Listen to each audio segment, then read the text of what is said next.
Hey everyone, welcome back. I'm Michael Sandler, your host on Inspire Nation. If you've ever wanted more success in your life, then do we have the Believe to Achieve show for you. Today I'll be talking with Howard H. White, a star in high school basketball, a standout point guard for the University of Maryland, now the senior VP of the Jordan brand at Nike, founder of the Believe to Achieve program, and the author of an incredibly fun, inspiring, and empowering read, Believe to Achieve. And that's just what I want to talk with him about how to see the invisible and do the impossible. That, plus we'll talk about a letter to Mandy, MJ5 and a Ferrari, what in the world we can learn from Yoda, why a brave heart is a powerful weapon, why even a dog can wag its tail when it passes you on the street, gotcha, bicycles and Miguel Indurain, orange belts and Mrs. Hall, a CDX and Tiffany, and what in the world hummingbirds have to do with anything. So welcome to the show, H. Gotcha. Thank you. Thank you. It is so great to have you here. You are shining so incredibly bright. Before we really dive into things, would you mind if we go back in time and could you take us to your earliest years? Which earliest years? Earliest years at Nike, earliest years in life. We're talking about earliest years and outhouses. Wow. You know, that was for me, Michael, was an incredible time. Mm-hmm. And obviously it was a time when there wasn't indoor plumbing. And so you had to go outside to the outhouse. But there was something that I noticed. And maybe that's when you start seeing within yourself that there's something different. It wasn't going to the outhouse, but it was the irises that bloomed and came up around that outhouse that made it so special. Because at the end of the day, I would assume the ground was well fertilized. Mm-hmm. So those irises were some of the prettiest flowers that I had ever seen. And we still have irises today because of that memory. But there it was, the irises that came up in the beautiful blooms. You were so present even back then. How much do you attribute to your first mentor or your first master, Lillian Mitchell White? You know, Mama was one of those rare souls. When I look at it, she was basically a maid. And my ninth grade English teacher said she was a domestic, but she was a maid. And I would get to go with her usually on the weekends or if she had to do something. And what happened was I was able to sit there with their children. We had lunch together. We played together. I would get his hand-me-down clothes. It was his games. I remember one Christmas I got a pinball machine. Mm-hmm. And man, that was one of the happiest Christmases ever.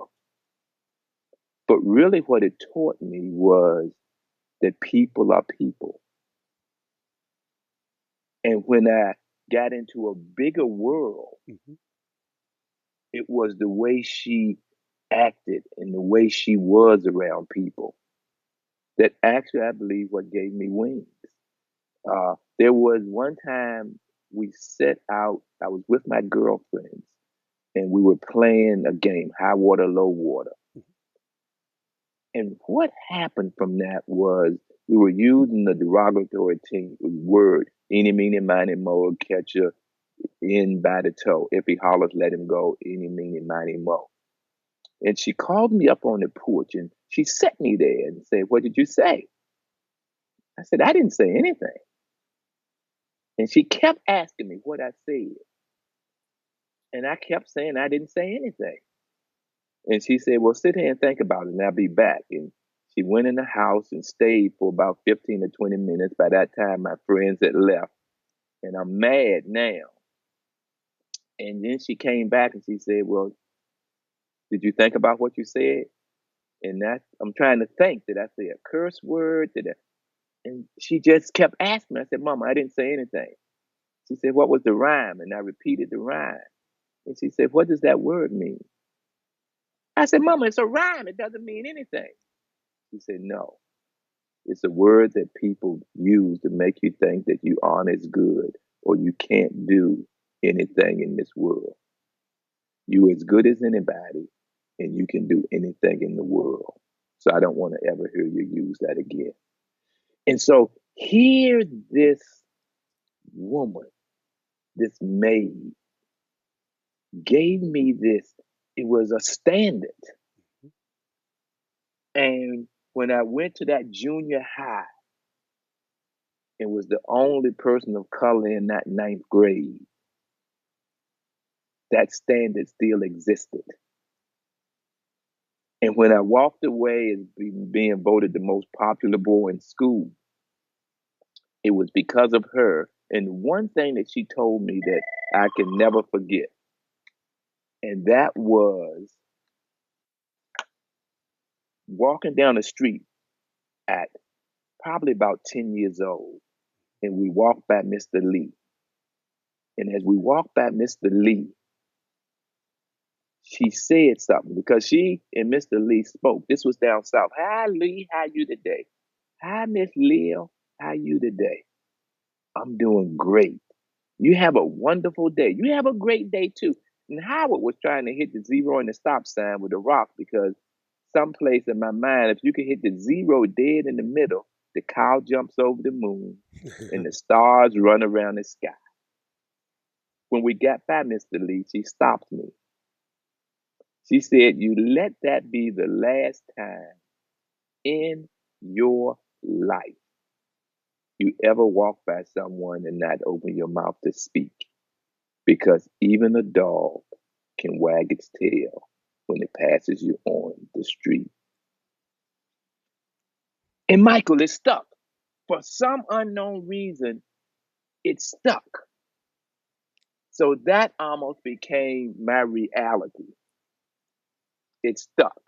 So going from your mom, and she taught you so much, and we'll probably double back around. She taught you about strength. She taught you about how everything matters. She taught you about caring about others. I want to talk a little bit more about faith here, something we were talking about off air, about angels in our lives. How did you end up changing junior highs, and how did that shift your life? You know, when you talk about angels, I remember I met this coach in my junior high. I was in the 8th grade. Mm-hmm. And this young girl that I really liked, she told me one day that she had to go to a new school. And she said, well, why don't we go together? And I said, well, you know, what would that mean?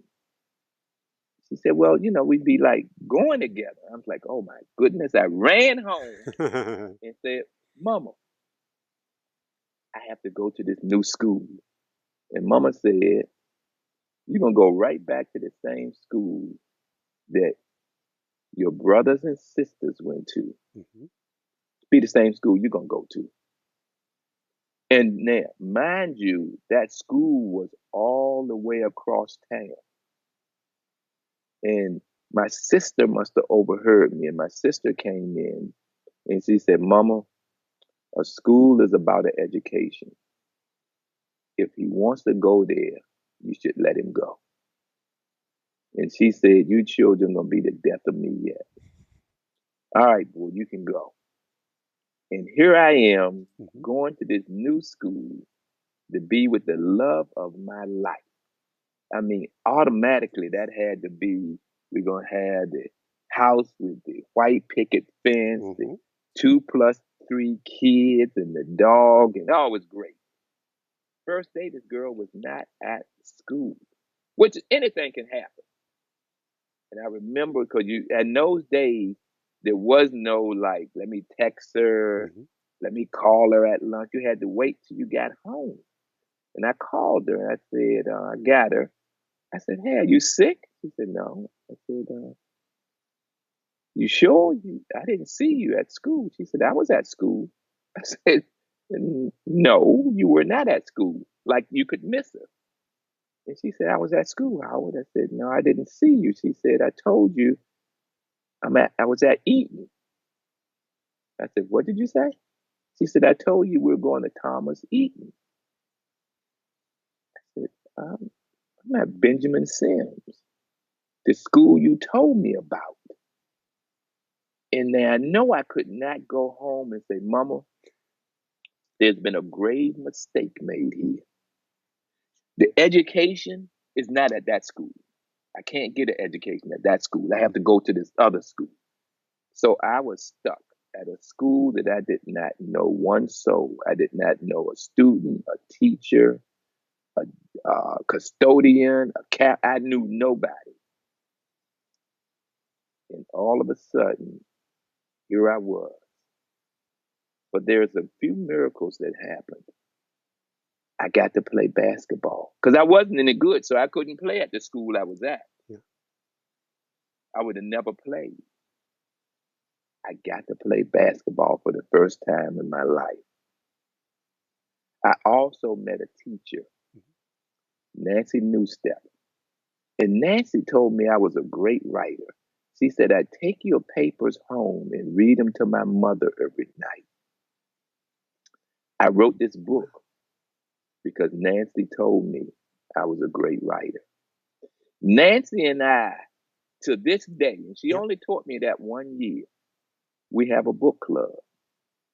We talk 2 or 3 times a week. Wow. We discuss books. We pick books out and we read them. We email. We talk about them. From that conversation, I was voted the most popular boy in the 9th grade. From that angel who guided me to that school and never came herself. You never know what the universe has in store if you listen. Woohoo! Speaking of listening, how did you meet Coach Hathaway, and what did he tell you about the Big O? You know, that was funny. My father had moved, one of the worst experiences, and my mother was a maid, so we really had nowhere to go. You know, I know they were probably renting this house. We couldn't stay there. My mother's sister's husband had just passed. And they lived on this little farm. But the farm was in the middle of the woods. There were no kids around. There was nothing to do.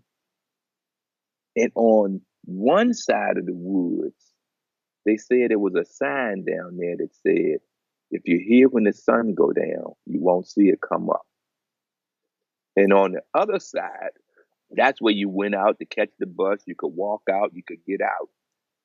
And one day, this was at the beginning of integration, a couple of my friends came down and they said, hey, they let you play basketball down at that new high school. And I went and asked Mom, and she said, you can go, just y'all be careful. So we rode our bicycles down to this new school. We went into the gym. There were no kids in that gym. And I said, we better get out of here. We don't belong here. And at the other end, there were 3 white men. There were 3 men down there just shooting around. And as we were leaving, one of the men said, you boys want to play a game? And I figured, I said, you know, these are old people. You can beat old people. They can't play. And so we said, yes, we'll play. So we went down and we played a game. Mm-hmm. They changed the rules for me. Wherever I played, and I didn't play often, but wherever you got the ball, you could shoot it. You got the ball under the basket, you could shoot it back under the basket. These people changed the rules. You had to take the ball back out behind a line. No, son, you got to take the ball back here. No, son, you got to take the ball here. Every time the ball changed hands, they were saying, no, son, you got to take the ball there. You got to take the ball here. They beat us to death. When I was leaving, I stopped to get some water, and this man walked up. He said, "How you doing, son? My name is Jim Hathaway. I'm the coach here at Kickingham High School." I said, "How you doing, Howard White?" He said, "Have you ever heard of the big O, Oscar Robertson?" Now, that was like asking somebody they ever heard of LeBron James or Kobe Bryant or Michael Jordan. Of course I had. He said, "If you listen to everything I tell you, you could be just like the big O." Now, I knew he was lying. I just said I couldn't play basketball. But I figured if he was stupid enough to believe it, I was dumb enough to listen. He taught me how to shoot. He taught me how to dribble. He taught me everything about basketball. I went home. I looked in ditches and found soda bottles, and I went and cashed them in. And I went to the store and bought me a basketball and a goal. I went out in the woods. I selected some trees. I chopped them down. I came home and I found some plywood and I built a little basketball hoop. And I played basketball. And he taught me how to play. I got to play at that junior high, that Benjamin Sims, that ninth grade year. And then I went to high school with him. I started which was a sophomore in the 10th grade the first year. I started as a junior. I started as a senior. I became an All-American. I became senior class president. I had scholarships to college. My entire world changed because I chose to listen to someone who saw more in me than I could have ever seen in myself. That gym today that I walked in as an 8th grader that could not play basketball is now the Howard White Court. And every year I go back for the Howard White Classic. So miracles can happen. You had several things that are fascinating. We don't have time to cover everything today. People are going to have to get the book. I'm fascinated both by the fact of how see, I went to Europe. I raced bicycles in Europe. And so we share this love of bicycles in common. I wasn't as coachable back then as you. I thought I knew it all. Even when I went to the Olympic Training Center, I know it all. You managed to pour all the water out of the cup. Like you said, if he's stupid enough to believe in me, I'm stupid enough to do everything he says. That's power. Well, it really is. And what you find out, Michael, is most people hear things. Very few of them listen. So once you really accept in your world the power that you have, we all know that a brick wall is simply molecules. It seems solid because it's hard, but in truth, it's just molecules. And once you realize that, hell, an airplane can go up in the sky and fly. How is that possible? So you can either say that's an impossibility, or you can say, maybe I should buy into this. Maybe I should buy into this. Now, it just happened this morning. I was looking through something and I saw matter of fact, here it is. Yeah, You what see am I that? looking at? Yeah. Okay, and people won't know what it is, but you Sheet of can paper. see it's a sheet of paper. It's a workout, and it says 2004. Yeah. My daughter had gone back east, And this old man again, a friend of mine said, "Hey, well, I'm gonna take her out and let her train with this old man. Let her look at her if you think she's gonna be any good." And he was an Olympian, and but he was an old man at that point. And that day, he came to pick her. She was sick, and my wife said, "Well, she's too sick to go." And she said, "Well, I'll go, Dad." So my friend took her out to the track, and this old man got with her and put her through a few things. And he eventually told Eddie afterwards, he said, if she would work hard, she can be anything she wants to be. And later, a few weeks later, he sent me that workout. And Mandy looked at that workout and she said, he's crazy. I mean, I'm not doing all of that. And so that's where it stood. But one day, she ran a race. She won. And I didn't think she put everything into it. And I walked out there and I said, as her friends were celebrating with her, I said, well, you know what? If you don't want to be here, why don't you just quit? Stop wasting my time, your time. Quit. And I left. And that night when she came home, she was pretty upset. And one day I said, it isn't about me. You can almost make it about me, but this is about what you want. And if you really decide that you want something bad enough, I'll help you. And so I went out and found her. Once she said, I want to see if I could be any good. Mm-hmm. And she had ran, and I asked this guy, would he work with her? And he came and he asked us, what do you want? Tell me, what goals do you have? She said. And that ninth grade year, her freshman year, she luckily got picked to go to state. She came in fifth, which was like, wow. And next year she came in fifth. And it was like, what do you want? So that junior year, that summer, this guy started working with her. And I did not know she had that in her. She'd go to school, she would leave, she would go to work, she would go down there and train with him at night. She would come and she would do her homework. And I mean, I was like, wow, this level of dedication. But once she started believing that she could be special,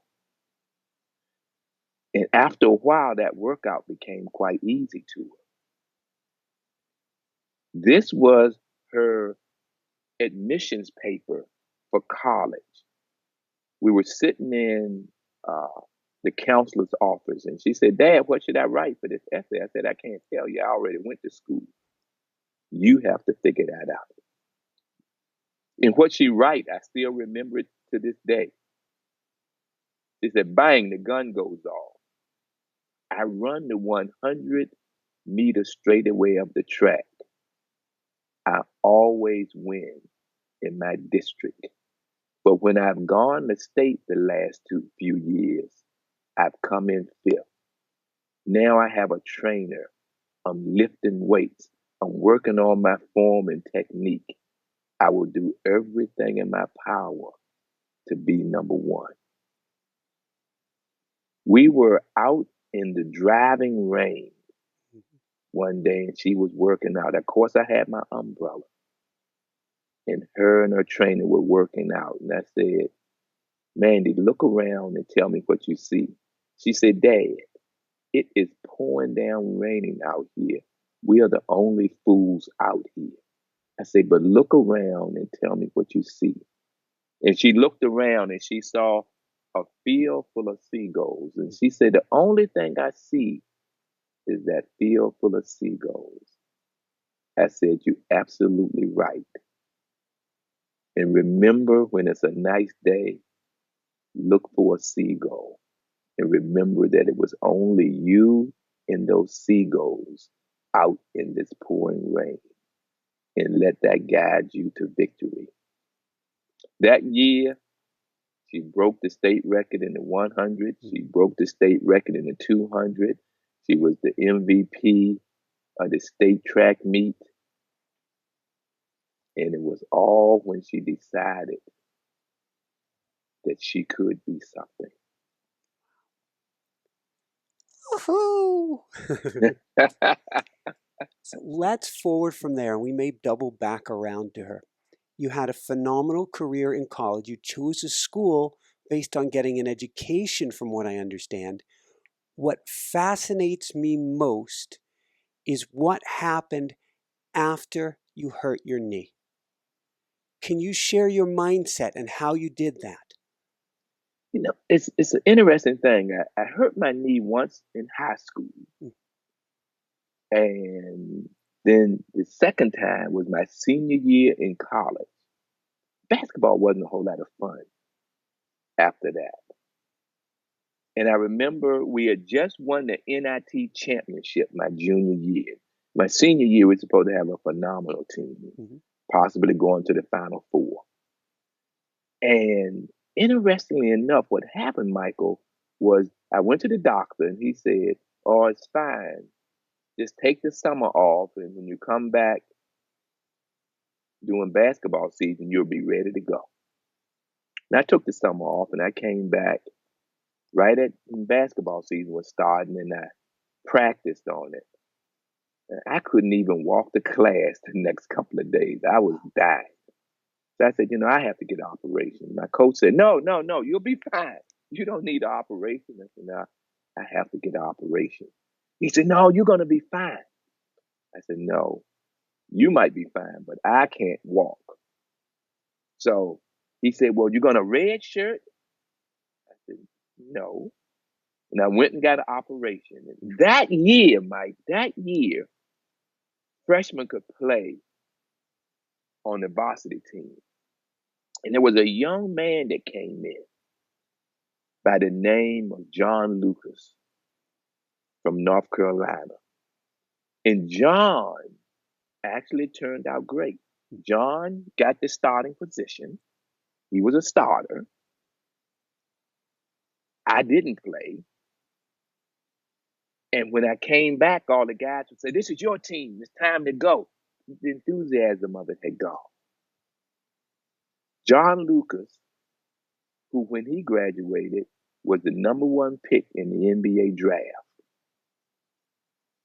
Also, John Lucas taught me how to play tennis. When he would come back to school, this was during the summer, we would play tennis. He was in the NBA. John Lucas was the person that said, 10 years later, there's this great job at Nike. I bet you would love it. And he asked his wife, and she said, yeah, I think he'd love it. His sister was going with the guy that was the NBA field rep at Nike. And they had just asked him to move to Portland from Washington, D.C. I looked in the telephone book. He had told me the guy's name was Kenny White. I looked in the telephone book. A lot of people don't know what that is now, but that was a book of all the telephone numbers. And I saw this Kenny White, but it was spelled funny. Kheni, White. I said, I bet that's the guy. I called the number. Sure enough, it was the guy. He had said they're giving me a going away party there. Why don't you just stop by? So he gave me the address. I stopped by and met him. He said, yeah, send me your resume. I sent him a resume. He called me back a month or so later and said, they're going to do something else with the job. The job no longer exists. Several months later, he called and said, when can you start? From getting hurt, the guy that took my place is the same guy that said, there's this great job at Nike. And 35 years later, Here I am. Unbelievable. Impossible. You're making the impossible possible. Isn't that amazing? You get in there, and were you on fire? How did Nike Jordan come about? You know, Nike Jordan was, I kept, when we first recruited Michael, and Michael Jordan, now this is what's even crazier. Michael Jordan did not want to be at Nike, actually. He loved Adidas, and then he wore Converse when they were in college. Mm-hmm. He came, and his agent, he didn't even want to come. It was after the Olympics, and he had told his parents, he said, well, y'all go and tell me what it's about. And sometimes maybe you should listen to your parents. And his mother said, no, you are going. And we're going as a family. So him, his moms, and his pop came out here. Mm-hmm. And I think what Michael really remembers from that meeting, that very first meeting, was I was late. The lawyer had taken me someplace. Oh, let's go and get one of these Helvetia burgers. And the biggest burgers in the world. But by the time we got back, I was late coming to that meeting. Mm-hmm. Now, from a meeting that Michael didn't even want to be at, his agent, his mom, his dad, we eventually signed Michael Jordan. And I recognized all the things that they were doing, and they were putting up slides that he would, could be better. He was on the cover of Time magazine, had him on the cover of Newsweek magazine. And eventually, all of those things became true. And when he had played, and I remember we were doing something called Beyond Jordan. Mm-hmm. And after he retired, I was talking to Mr. Knight and telling him, this could be a brand. And he said, Howard, there's several problems with your theory. I said, well, like what? He said, well, let me just say this. What we do is we find an athlete, Michael Jordan. We then make shoes for that athlete. That athlete then wears them on the court. Then we advertise. We sell the shoes. You see, the person that you're talking about just retired. The equation is broken. I said, you are exactly right. I said, but let me just give you one scenario. He said, well, what's that? I said, I happened to be walking out in front of the campus just the other day. A Mercedes Benz pulled up and stopped at the traffic light. Mm-hmm. Then the traffic light turned green and the Mercedes took off. He said, and what's that supposed to mean? Your point? I said, it dawned on me that Mr. Mercedes has been dead for a heck of a long time. How did that Mercedes pull up to that light, stop, and pull off? He said, I get it. Point well taken. So sometimes how you see the world can be a whole different view. The impossible becomes possible. If we look at that hummingbird behind you, Michael, actually that's not supposed to even be able to fly. That's true. Body too big, too heavy for the little wing. But they have found a way to flap their wings at such a speed that they not only can fly, they can fly up, down, backwards, forwards, sideways. The impossible becomes possible. Based on their size, They're the fastest living creature on Earth to scale. They'll go How almost about that? 60 miles an hour, 65, faster per size than a peregrine falcon, faster than a fighter jet, and able to turn with more G-force than a fighter jet. And it's the smallest mammal on Earth. Now think about it. That's ridiculous. But reality. Mm-hmm. So let's go from there. Let's talk about MJ5 for a minute, if we could. A license plate, perhaps. You know, I remember as we had left the house, I was at Michael, Mhm. and we were playing, they were in the Eastern Conference playoffs against Indiana. And I remember on one of the tags that I had looked and I saw it said MJ5. And I just happened to say something in the car. I said, MJ. He said, yeah.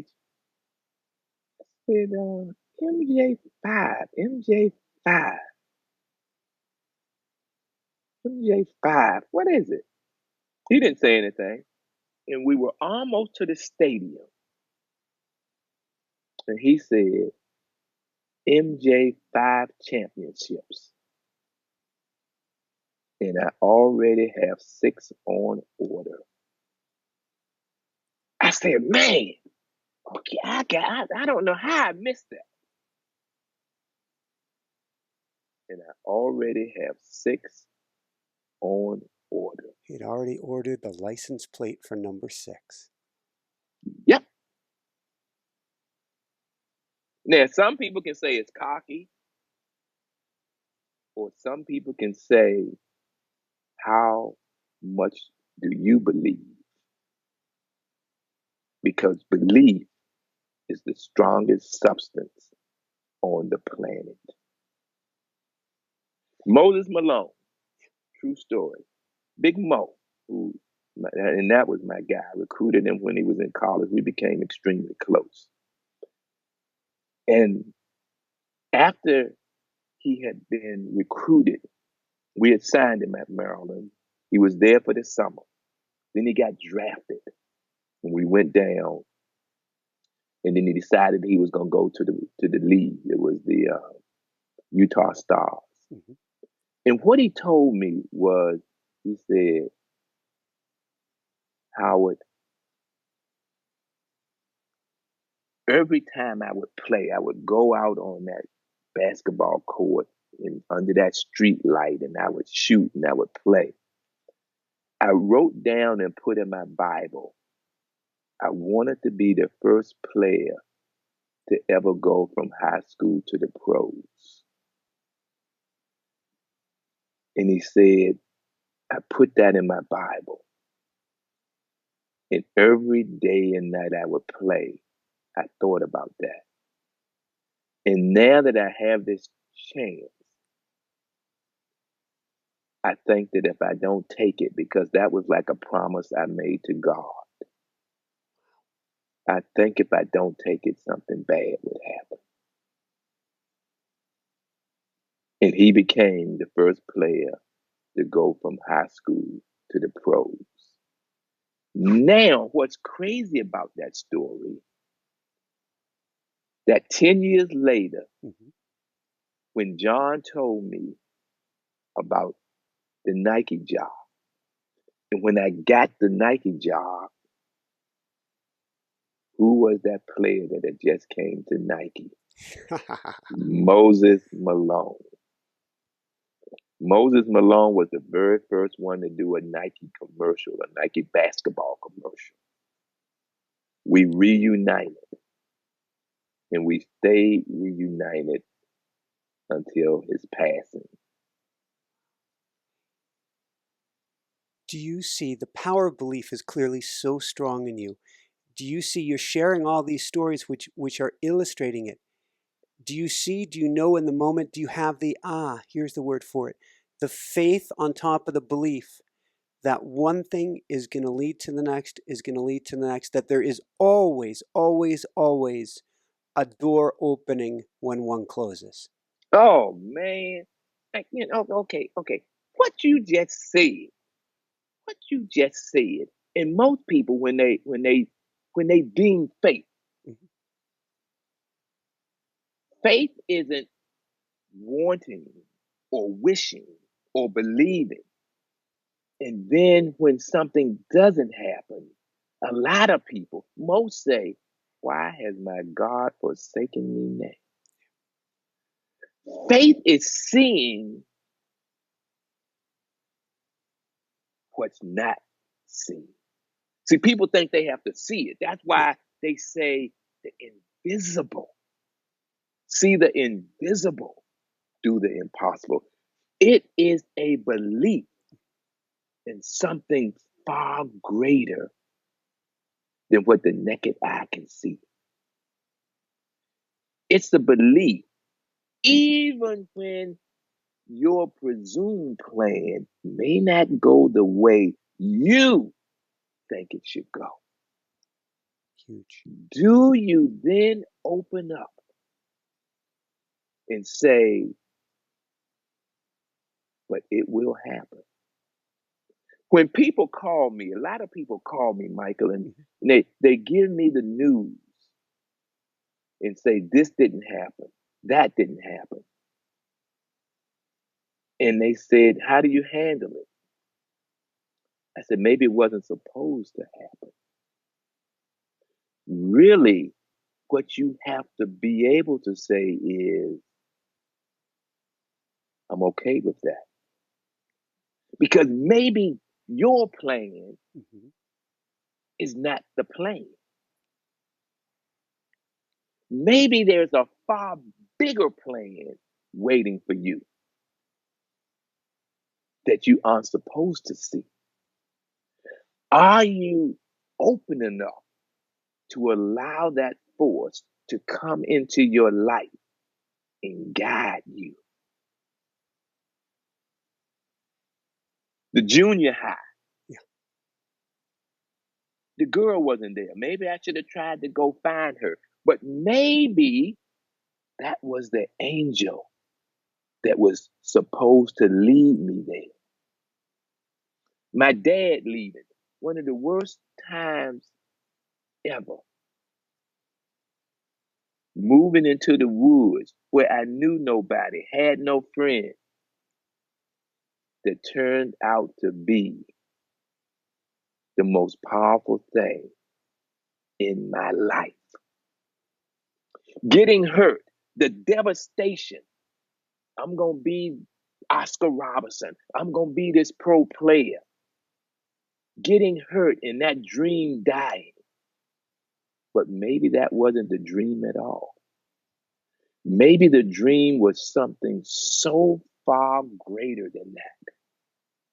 I just had to let the angels take me to it. See, sometimes it's unbeknownst to us, there are angels waiting in the wings. Do you mind if I ask you about, you kind of drop a bombshell just before the end of the book? And I have to believe there's some angel in the wings with this one. And you said that were having heart challenges. Very true. Couldn't breathe. And, when it first started happening, I was like, ooh, there's something going on. And I was walking up the steps in one of the buildings out on Nike, and I struggled to get up the steps. I came back and I talked to my cohort, the president, Larry Miller, and I said, man, I'm struggling breathing. He said, H, I think it's probably your medicine. You've had a medicine change? I said, I have. I bet that's it. So I went to my doctor and they said, well, come in, we're going to do some tests. And I did. And they said, well, something ain't right. See your doctor, see the cardiologist. And then I called to make an appointment. They scheduled me for about 2 weeks out or so. Now, still, it got worse. And my wife finally said, well, this is not good. We're going to the doctors, Yeah. your regular doctor. And we did. And she said, well, I want you to go take a CT scan. And I did. And she said, you know what? Something's going on. And my wife had made up her mind. She said, hey, we're going to the emergency room. And I went to the emergency room and they checked, and it was fluid on my heart and lungs. So they checked me into the hospital. She said, we want to keep you overnight, which overnight became like a 10-day stay. And they came back, the doctors kept coming. And he said, well, we don't have all the tests back, but you might need a heart transplant.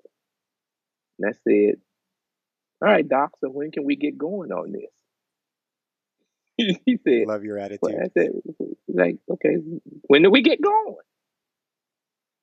And he left. He said, well, soon we're going to do some tests. And he came back and he said, I have never had anyone with that much faith.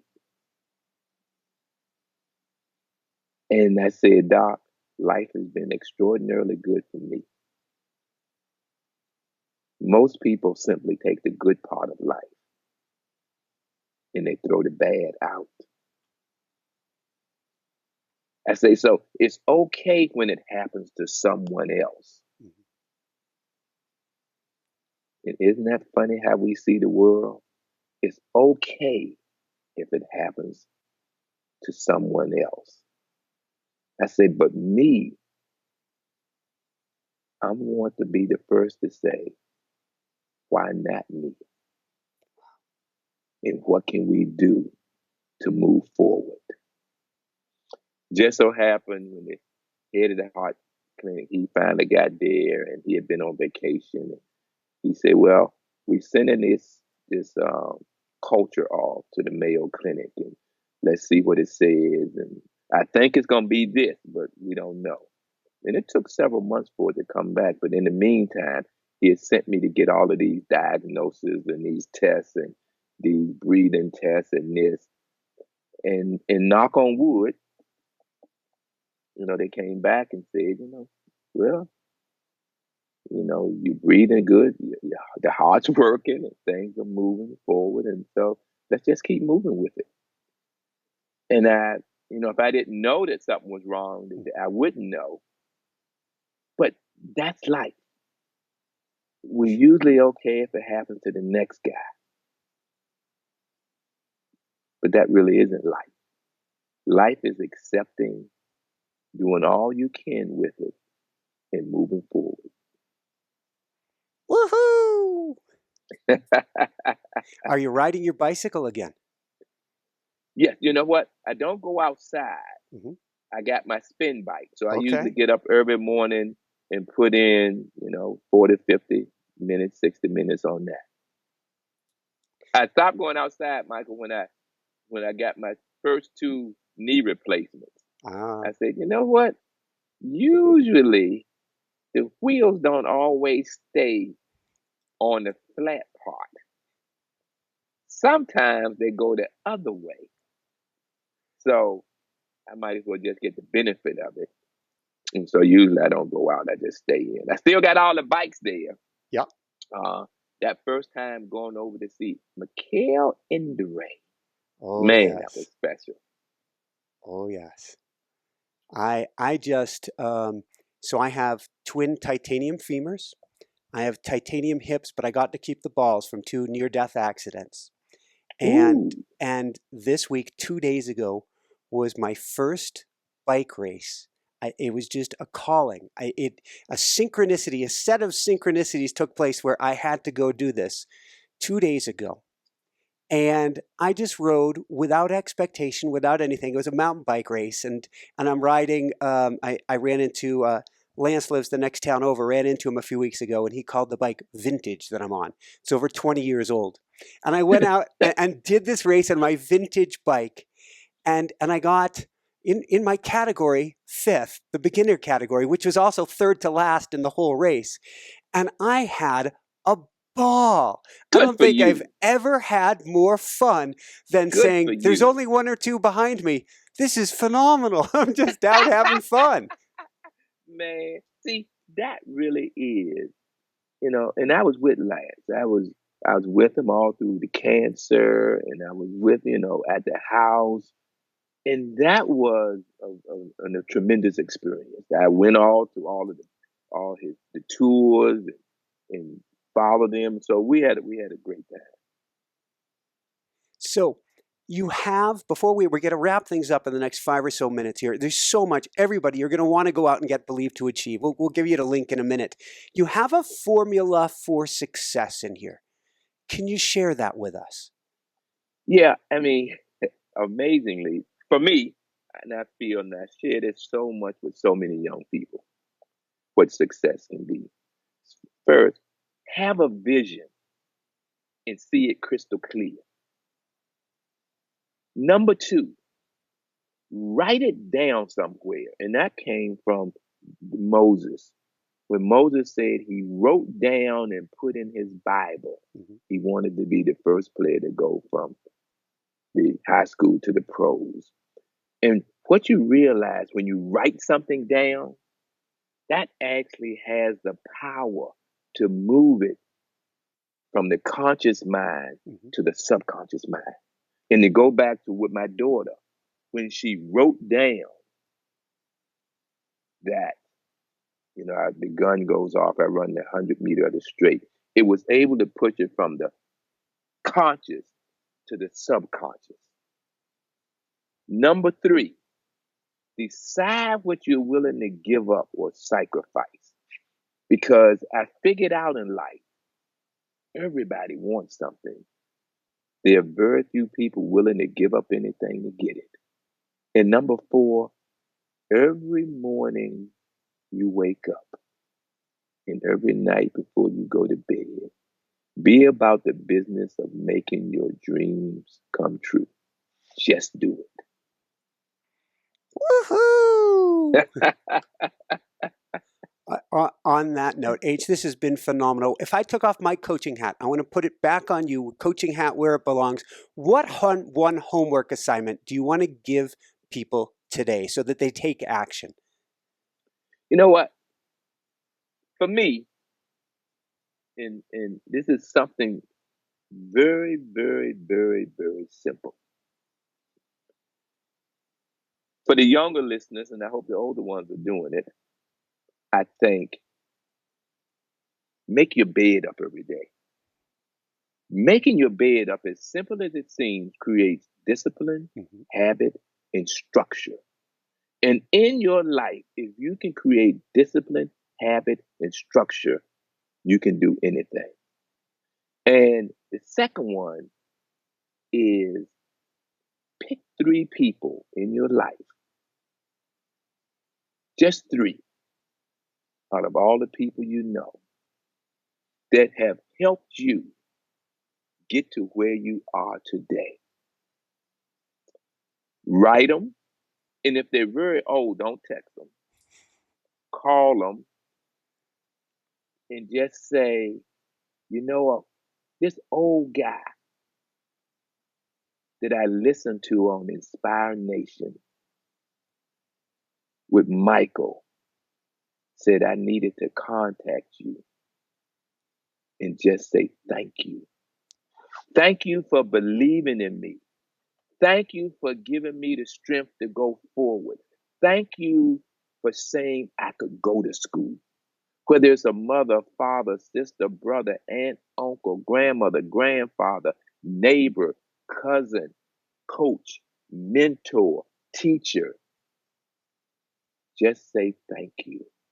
Because really, what that will do is set it up so maybe one day somebody might call you and say thank you for believing in me when I could not believe in myself. That's why I still keep in contact with Coach Hathaway.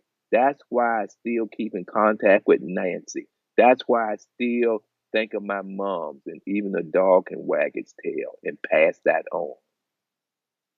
And there are so many people that have called and said, H, thank you. Thank you for giving me the belief in myself that I needed to succeed. Woohoo! Thank you. Ace, this has been phenomenal. Just a few last questions for you here. First off, what personally brings you the greatest happiness, or what I call the woohoo factor? For me, as I've been through so much, the greatest factor in my life is when I can help someone, anyone, see their greater self. And when I see my daughter Mandy now, who runs pros, and to see where she came from. And I can be a hard dad, I'm sure, but to see that she's happy, content, following her dream. And when someone comes up and says, I still remember after all of these years ago that even a dog can wag its tail when it passes you on the street. And I speak to more people, I smile at more people. That gives me such great satisfaction. Awesome. And that is a woohoo! So where can people go to find out more, H, and to find your beautiful, beautiful book, Believe to Achieve? Well, the easy part, I think, is just go to howardhwhite.com. That's my website, howardhwhite.com. There's a link to order the book. There's also some things I think that might inspire you. Or, you can go to Amazon, you can go to your bookstore, but just go to howardhwhite.com, and I think you can get one there and hopefully maybe help inspire the world.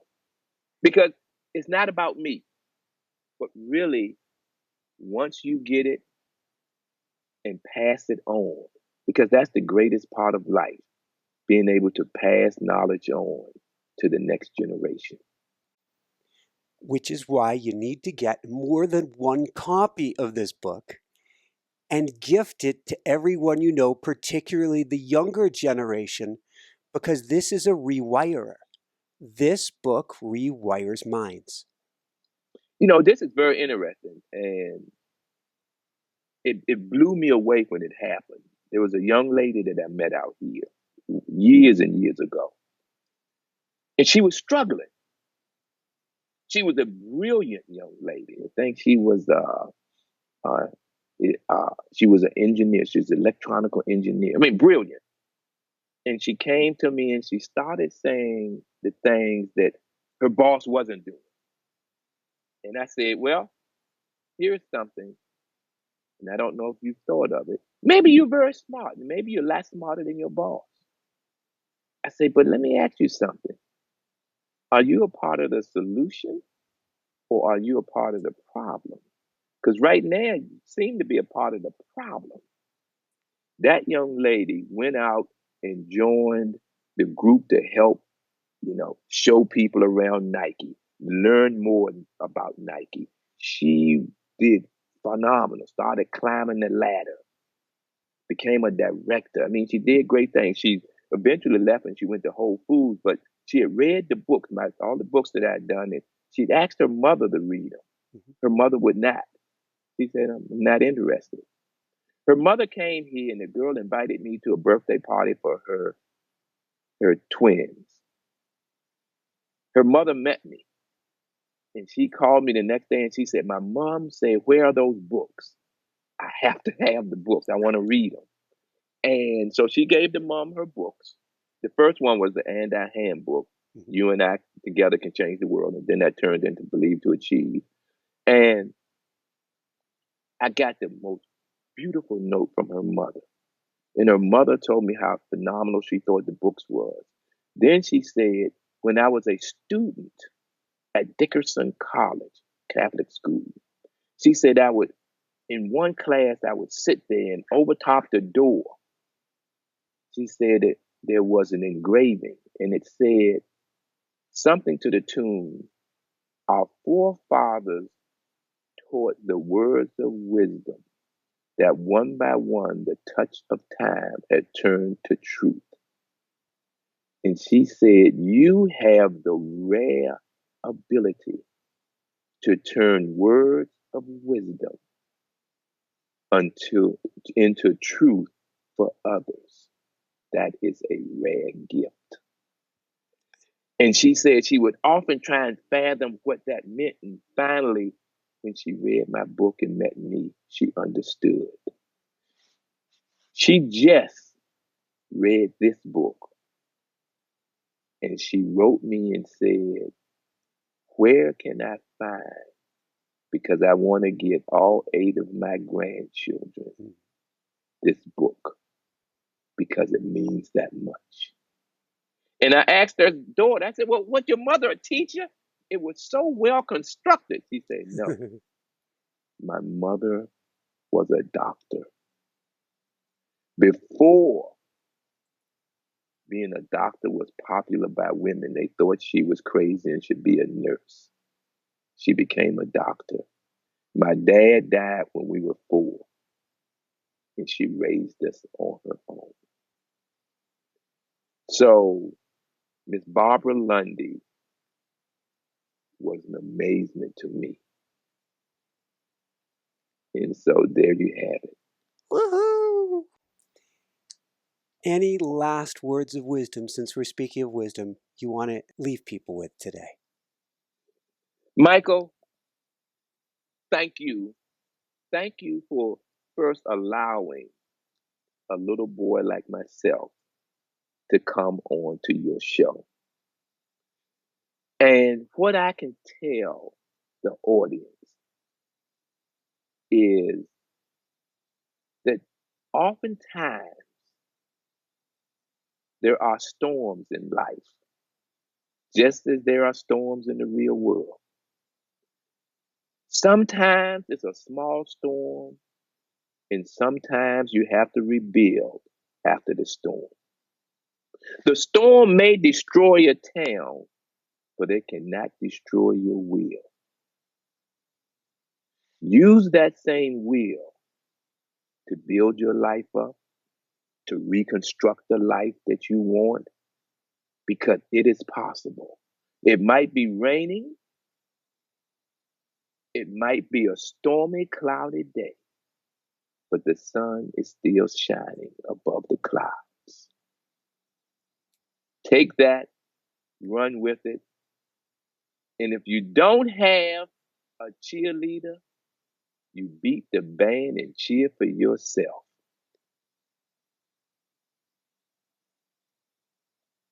Woohoo! This has Thank been you, truly a slam dunk, H. Well, thank you. Thank you for allowing a little boy like me to be a part of something that you're doing. And thank you, not on behalf of me, for what you do for so many people and spread across the world. Thank you. Gratitude received and sent right back your way. Thank you so much. Namaste. Crank it back up. Namaste for the finish here. For everyone out there, this is Michael Sandler saying, be well, have fun, get believed to achieve, and start seeing the invisible and doing the impossible today, and shine bright. Woohoo! Thank you, sir. This was phenomenal, H. Phenomenal. Well, I much appreciate it, man. I'm glad. Again, thank you for looking at that and saying that, wow, it deserves to be on my show. Amen. Much appreciated. Absolutely. It deserves to be in a lot of people's shelves and in their hands. See the invisible and do the impossible. That's what that hummingbird is doing. Absolutely. Thanks so much for watching. If you enjoyed it, be sure to like below. Also, leave your comments. Have some real fun with it. Subscribe to our channel where you're going to get more great videos, more interviews coming up. And check out our website, inspirenationshow.com. That's where you'll find tips, blogs, information, videos you won't find anywhere else, and useful and helpful resources to really help you kickstart your life and to shine bright. Thanks so much again. Thank you for your support. Like, comment, subscribe. See the website. Thanks so much and have fun. Of course, shine bright. Woohoo!